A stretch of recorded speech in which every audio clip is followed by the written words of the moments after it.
بما ان انواع السلطه كتير وبقت طبعا في كل المطاعم حاجات حلوه موجوده، بس احنا عايزين نختار الاهم والافضل من حيث القيمه الغذائيه. تعالوا مع بعض كده نصلي على الحبيب النبي صلى الله عليه وسلم ونوحد الله ونقول اهم حاجه بالترتيب هي السلطه البلدي دي. هناخدها واحده واحده كده. السلطه البلدي دي لازم تكون موجوده على السفره في اي مطعم تروحوه.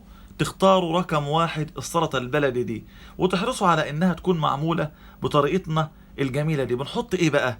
الخيار والطماطم وفلفل الالوان الاصفر اهو، والاحمر والاخضر، والجزر المبشور، والخس، والجرجير. في ناس بتحب تحط عليها كزبرة وبقدونس، وانا واحد منهم.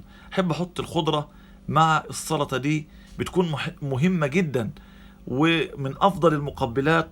لوحدها تكفي يا جماعه مع سواء سمك او لحمه. السلطه البلدي دي تمام. تتبيلتها بقى زيت زيتون ما تنسوش، وليمون وشويه ملح وشطه، وكفايه قوي.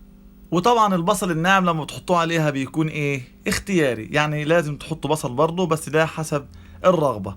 ندخل بقى على رقم اتنين، وده برضه من الحاجات المهمة قوي، البدنجان المخلل، سواء مسلوق او مقلي يعني حلقات، او معمول مشوي. المهم يكون فيه بدنجان يا جماعة. احنا بنقدمه مقلي ومسلوق، وهتشوفوا دلوقتي طبق برضه مختلف.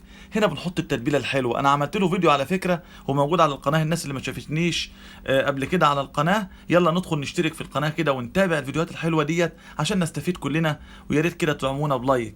ده البدنجان اهوت، التوم بقى والطماطم الكثير والفلفل الشطه والجزر المبشور والليمون وزيت الزيتون، الحاجات الحلوه. ندخل بقى على المتبله والكروسلو والبابا غنوج والطحينه، ونقول رقم 3 سلطه البنجر.